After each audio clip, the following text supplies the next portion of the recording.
अब हमने जैसी रोड बना तो 2 साल पहले हमने उसको बनवाया 5 मंजिला, अब सारा ही टूट रहा है।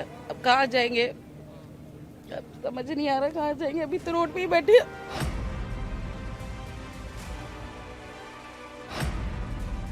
दिल्ली के शालीमार बाग में क्यों हो रहा है बुलडोजर एक्शन?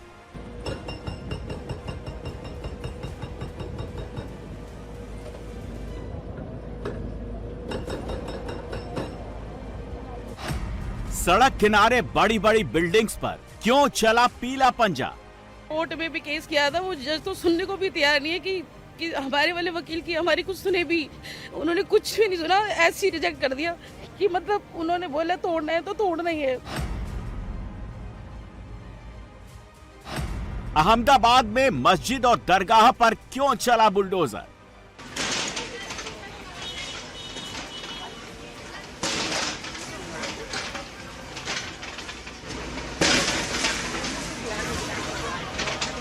राजधानी दिल्ली से लेकर अहमदाबाद तक ताबड़तोड़ बुलडोजर एक्शन हो रहा है। दिल्ली में सड़क किनारे सरकारी जमीन पर बनी बड़ी बड़ी बिल्डिंग्स को तोड़ा जा रहा है। अहमदाबाद में सरकार की ओर से एक्वायर की गई जमीन पर बनी मस्जिदों और दरगाहों को ध्वस्त किया जा रहा है। दिल्ली में मास्टर प्लान के तहत सड़क को चौड़ा करने के लिए कार्रवाई हो रही है, तो अहमदाबाद में 4 लेन हाईवे के लिए पीला पंजा चल रहा है। दिल्ली के शालीमार बाग में लगातार दूसरे दिन भी जमकर बुलडोजर गरजा। सड़क किनारे सरकारी जमीन पर बने सैकड़ों मल्टी स्टोरी बिल्डिंग्स को ध्वस्त किया गया। भारी पुलिस फोर्स के बीच मैक्स हॉस्पिटल वाली मेन रोड पर यह कार्रवाई हो रही है। जेसीबी मशीनों के साथ यहां अब सिर्फ मलबा ही मलबा दिख रहा है।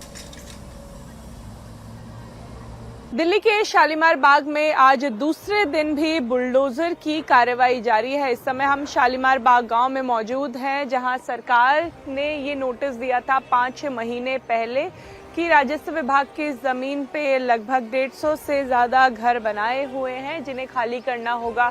लड़ाई कोर्ट तक चली और जब सुप्रीम कोर्ट की तरफ से ऑर्डर दिया गया तो बुलडोजर की कार्रवाई हुई। यहाँ रह रहे लोगों ने अपने घर खाली किए। दरअसल सड़क किनारे की ये जमीन थी जिससे सरकार को खाली कराना था सड़क चौड़ीकरण के लिए, क्योंकि ये इलाका है जहां पर घंटों का जाम लगता है। सरकार का कहना है कि सरकार की जमीन थी और सरकार को ये जमीन वापस चाहिए थी। ये रोड संजय गांधी ट्रांसपोर्ट नगर और आजादपुर मंडी को सीधे जोड़ता है। यहां लोग अपना मकान बनाकर 40-50 साल से रह रहे थे। लोगों ने अपनी गाढ़ी कमाई का एक एक पैसा जोड़कर यहां 4-5 मंजिला बिल्डिंग खड़ी कर दी थी। लेकिन बुलडोजर कार्रवाई के बाद अब लोग हक्के बक्के हैं। लोगों को अब समझ नहीं आ रहा है कि घर टूटने के बाद अब वो जाएं तो कहां जाएं। दादा परदादा के जमाने से रह रहे हैं और क्या बोलूं, यही है। उन्होंने ही लिया था, उन्होंने ही बनाया मकान। अब हमने जैसी रोड बना तो 2 साल पहले हमने उसको बनवाया 5 मंजिला, अब सारा ही टूट रहा है। अब कहाँ जाएंगे, अब समझ नहीं आ रहा कहाँ जाएंगे। अभी तो रोड पे ही बैठे। कोर्ट में भी केस किया था, वो जज तो सुनने को भी तैयार नहीं है कि हमारे वाले वकील की हमारी कुछ सुने भी। उन्होंने कुछ भी नहीं सुना, ऐसे ही रिजेक्ट कर दिया कि मतलब उन्होंने बोला तोड़ना है तो तोड़ना ही है। ऐसा नहीं है कि प्रशासन की ओर से अचानक बुलडोजर कार्रवाई की गई है। 5-6 महीने पहले बाकायदा लोगों को नोटिस देकर घर खाली करने के लिए कहा गया था। बुलडोजर एक्शन की सबसे बड़ी वजह दिल्ली मास्टर प्लान के तहत सड़क को 30 मीटर चौड़ा करने की योजना है। वर्तमान में सड़क का एक हिस्सा बेहद संकरा है, जिससे मानसून में भारी जल भराव और रोजाना ट्रैफिक जाम होता है। इस कार्रवाई के खिलाफ प्रभावित लोगों ने दिल्ली हाई कोर्ट और सुप्रीम कोर्ट का दरवाजा खटखटाया था। अदालत ने अवैध निर्माण को हटाने के पक्ष में फैसला सुनाया और जमीन खाली करने के लिए 30 मई तक की डेडलाइन तय की थी। घर खाली करने की डेडलाइन खत्म होते ही बुलडोजर की कार्रवाई शुरू हो गई और इसके तहत सरकारी जमीन पर बने 150 से ज्यादा मकानों को तोड़ा गया। लेकिन यहाँ जो लोग रह रहे थे वो कई सालों से रह रहे थे। 40-50 सालों से लोगों ने यहाँ पे अपने घर बनाए हुए थे, लेकिन जब कोर्ट का नोटिस आया तो लोगों को यहाँ पर घर खाली करना पड़ा। लगभग यहाँ पर जो घर थे वो 150 से ज्यादा थे, इसलिए 2 दिन से ज्यादा का समय लगा है बुलडोजर की प्रक्रिया को। और आज दूसरा दिन है, अभी भी ध्वस्तीकरण का काम लगातार चल रहा है। यहाँ पे लोगों के घर थे, दुकान थी, इमारतें थी, शोरूम चल रहे थे, कुछ लोग किराए पर भी रहते थे, जिन्होंने लगभग 24 घंटे के अंदर अंदर इस इलाके को खाली किया। फिलहाल भारी पुलिस बल के बीच में ये ध्वस्तीकरण की प्रक्रिया चल रही है।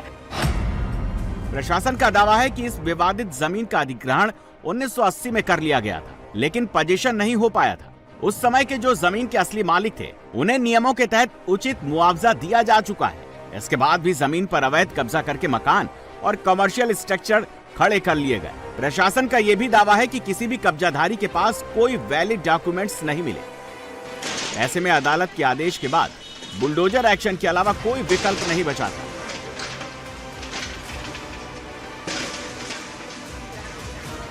ये 1980 में लैंड एक्वायर हुई थी। एक्वायर होने के बाद भी अभी तक ये पोजीशन नहीं हो पाया था, क्योंकि यहाँ पर ये बिल्टअप स्ट्रक्चर लोगों ने खड़ा किया हुआ था। यहाँ पर रहने वाले जितने भी लोग थे, इन्होंने कोई भी रिकॉर्डेड ओनर नहीं है। इनका दावा कोर्ट में खारिज हो गया और इसके बाद हमारे पास भी जब इन्होंने आए तो हमने इनकी सारी दलीलें सुनी, इनके सारे कागजात देखे और हमने 157 ऐसी जो ऑब्जेक्शन हमारे पास फाइल हुए थे, हमारे लैंड एक्विजिशन कलेक्टर ने सारे के सारे व्यक्तिगत रूप से 2 महीने तक सुने और उनमें सब में स्पीकिंग ऑर्डर पास किया और किसी में भी कोई रिकॉर्डेड ओनर नहीं पाया गया। तो जब कोई रिकॉर्डेड ओनर नहीं है और गवर्नमेंट की लैंड पे अनऑथराइज्ड बैठा है, तो उसको हमारे इस विकास के क्रम को आगे बढ़ाने के लिए, रोड के चौड़ीकरण करने के लिए उनको हटाने का ही एक प्रोविजन बचा है।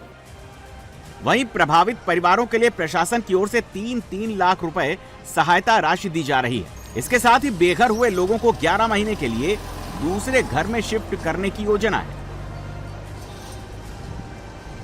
लेकिन प्रशासन के इस फैसले को लोग नाकाफी बता रहे हैं। लोगों का कहना है कि उन्होंने 30-40 लाख लगाकर अपना आशियाना बनाया था। ऐसे में 3 लाख रुपए लेकर क्या करेंगे? 1980 में जो मुआवजे की रकम प्रेस्क्राइब हुई थी उस समय के रूल के हिसाब से, वो ऑलरेडी लोगों ने ले ली थी, या जिन्होंने नहीं ली थी वो गवर्नमेंट ट्रेजरी में पैसा जमा है आज तक। और दूसरी चीज़, आज की डेट में 3 लाख रुपए एक्स ग्रेसिया का प्रोविजन हमने किया है कि जो घर बेघर हो रहे हैं लोग, इमीडिएटली तुरंत 3 लाख रुपए, और साथ में अगर जिनके पास रहने के लिए जगह नहीं है तो वहाँ पर हमने दूसिप के फ्लैट सावदा घेवरा में अलाट रखे हुए हैं। जो भी लोग आते जाएंगे उनको अलाट करते जाएंगे। एक बार 25-30 लाख रुपए लगाए हैं, 3 लाख में क्या होगा हमारा? कोई एक फैमिली थोड़ी रहती है, 3-4 फैमिली रहती है हम लोग। मेरी सास है, मेरी जेठ है, मेरी जेठी है, हम लोग हैं। 3 लाख में क्या करेंगे बताओ? क्या घर बना लेंगे 3 लाख में? रोज रोज घर बनते हैं क्या? इतनी तो कमाई भी नहीं है कि चलो घर बना लें।